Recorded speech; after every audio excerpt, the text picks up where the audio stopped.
అర్థం చేసుకోవాలి. మీరు పోలీస్ ఫ్రెండ్స్ కావాలి అక్కడ బయట పెట్టుకోండి. మాకు ఆఫీసర్ ఇన్స్ట్రక్షన్స్ ఉన్నాయి. దయచేసి ప్లీజ్. Okay sir. అక్కడ తీసుకు అక్కడ వెళ్ళండి.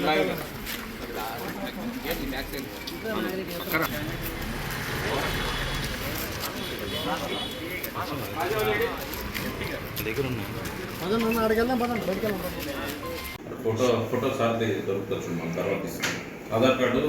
ఆధార్ కార్డు మీకు ఇంజనీరింగ్ కావాలి, సాఫ్ట్వేర్ ఉంది, సాఫ్ట్వేర్ పంపిస్తాను. ఏమేమి కావాలని మీరు కూర్చోండి లాయర్ గారు.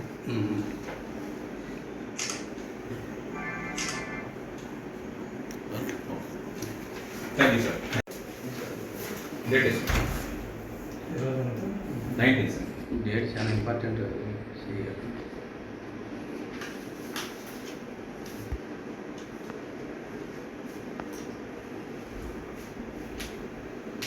అది మీరు తీసుకోండి. రెండు కావాలి మనకి ఒకటి.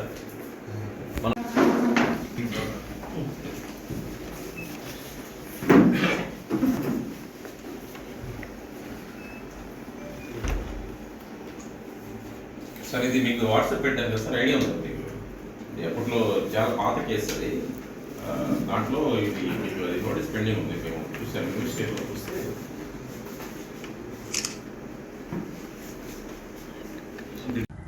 ఆటవిక పాలన కొనసాగుతుంది అనడంలో ఎలాంటి సందేహం లేదు.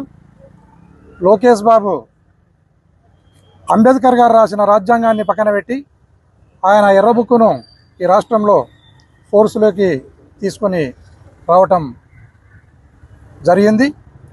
అందులో భాగంగానే దయచేసి అయ్యా లోకేష్ బాబు గారు, మీరు ఎర్రబుక్కును పక్కన పెట్టి రాజ్యాంగాన్ని చదువుకుంటే నీకు ప్రజాస్వామ్యం అర్థమవుతుంది. ప్రజాస్వామ్యం అంటేనే పాలకపక్షం ఉంటుంది, ప్రతిపక్షం ఉంటుంది. ప్రతిపక్షం అంటేనే ప్రశ్నించే హక్కు ఉంటుంది. అలాంటి ప్రశ్నించే హక్కును ఉక్కుపాదంతో ఈ రాష్ట్రంలో అణచివేస్తున్నారు. మీరు దయచేసి ఇప్పటికైనా మీరు చేస్తున్న ఆకృత్యాలను, మీరు చేస్తున్న ఆటవిక పాలనను మేము మా పేపర్లలో రాస్తేనో, లేదా మా టీవీలలో మాట్లాడితేనో, లేదా సోషల్ మీడియాలో ఏదైనా పోస్టులు పెడితే ఇమ్మీడియట్గా కేసులు కట్టి మమ్మల్ని రాష్ట్రం అంతటా కూడా జైళ్ళకు పంపే కార్యక్రమం మీరు మొదట ముఖ్యమంత్రి అయిన రోజు నుంచి ఇప్పటి వరకు కొనసాగిస్తూనే ఉన్నారు. దయచేసి మేము కూడా మా పార్టీ లీడర్లను, మా మాజీ ముఖ్యమంత్రి వైఎస్ జగన్మోహన్ రెడ్డి గారిని మొదలుకొని మా ఎమ్మెల్యేలను, మా మాజీ ఎంపీలను, మినిస్టర్లను, తర్వాత మా లీడర్లను అందరినీ కూడా విపరీతమైన అనాగరికమైన భాషలో మీరు కూడా తిడతా ఉన్నారు. నేను మా వైఎస్ఆర్ కాంగ్రెస్ పార్టీ శ్రేణులు కూడా ఎక్కడికెక్కడ రాష్ట్రమంతటా కూడా ఇలాంటి కేసులనే, ఇప్పుడు నా మీద ఏ కేసునైతే పెట్టారో అలాగే మేము కూడా ప్రతి పోలీస్ స్టేషన్లలో కంప్లైంట్లను ఇవ్వబోతున్నాం. దానిలను కూడా కేసులు రిజిస్టర్ చేయవలసిందిగా డీజీపీ గారు పోలీస్ వ్యవస్థను కూడా ఆదేశించాలని ఈ సందర్భంగా కోరుకుంటున్నాను. ఒక దొంగతనానికి పోయి తెల్లగా లోపల ఆ ఊరినల్లా దోచుకోవాలి, తెల్లగా కాకూడదు అంటే కోడి కుయ్యకూడదు అని కోడి గొంతును కోసినట్లు, కోడి గొంతును కోస్తే తెల్లగా ఏది ఆగిపోదు. మీరు దయచేసి అర్థం చేసుకోవాలి. అలాగే ప్రశ్నించే గొంతును ఒకటోరనో అంచివేస్తే మిమ్మల్ని ప్రశ్నించే గుణము ఈ రాష్ట్రంలో ఎక్కడ కూడా ఆగిపోదు అనేది మీరు గుర్తుపెట్టుకోవాలని ఈ సందర్భంగా తెలియజేస్తున్నాను.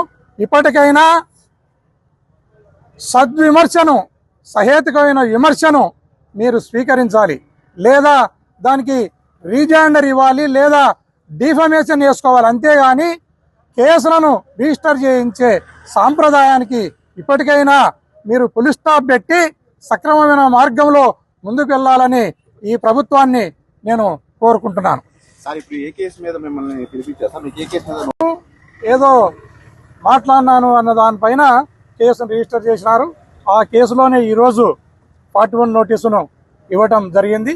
తదుపరి దీన్ని కోర్టులో తేల్చుకుంటాం. అర్థం చేసుకోవాలి. మీరు పోలీస్ ఫ్రెండ్స్ కావాలి అక్కడ బయట పెట్టుకోండి. మాకు ఆఫీసర్ ఇన్స్ట్రక్షన్స్ ఉన్నాయి. దయచేసి ప్లీజ్. Okay sir. అక్కడ తీసుకు అక్కడ వెళ్ళండి.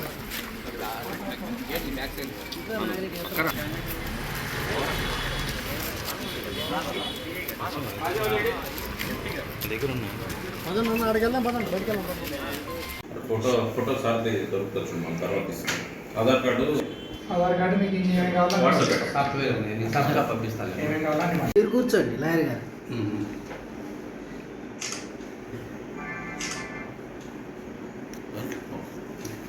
Thank you sir. Date is 19 sir. Date చాలా ఇంపార్టెంట్.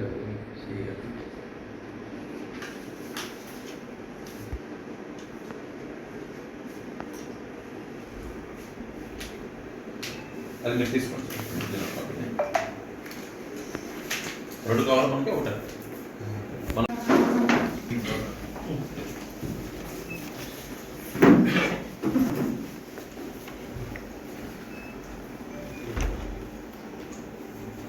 సార్ ఇది మీకు వాట్సాప్ పెట్టాను కదా సార్, ఐడియా ఉంది మీకు. ఇది అప్పట్లో చాలా పాత కేసు అది. దాంట్లో ఇది మీకు అది నోటీస్ పెండింగ్ ఉంది. మేము చూసాను న్యూస్ స్టేట్లో చూస్తే.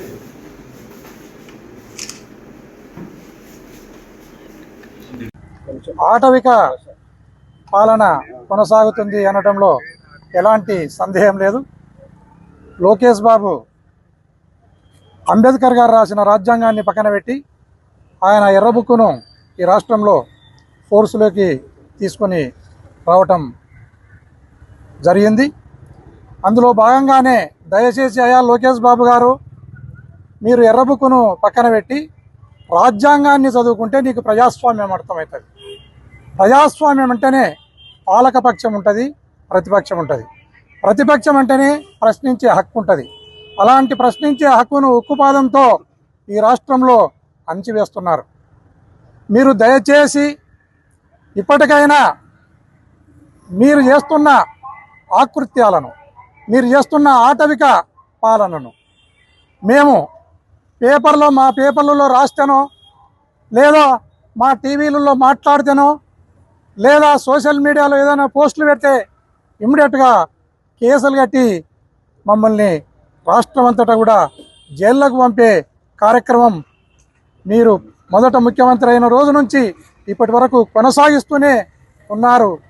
దయచేసి మేము కూడా మా పార్టీ లీడర్లను, మా మాజీ ముఖ్యమంత్రి వైఎస్ జగన్మోహన్ రెడ్డి గారిని మొదలుకొని మా ఎమ్మెల్యేలను, మా మాజీ ఎంపీలను, మినిస్టర్లను, తర్వాత మా లీడర్లను అందరినీ కూడా విపరీతమైన అనాగరికమైన భాషలో మీరు కూడా తిడతా ఉన్నారు. నేను మా వైఎస్ఆర్ కాంగ్రెస్ పార్టీ శ్రేణులు కూడా ఎక్కడికెక్కడ రాష్ట్రమంతటా కూడా ఇలాంటి కేసులనే, ఇప్పుడు నా మీద ఏ కేసునైతే పెట్టారో అలాగే మేము కూడా ప్రతి పోలీస్ స్టేషన్లలో కంప్లైంట్లను ఇవ్వబోతున్నాం.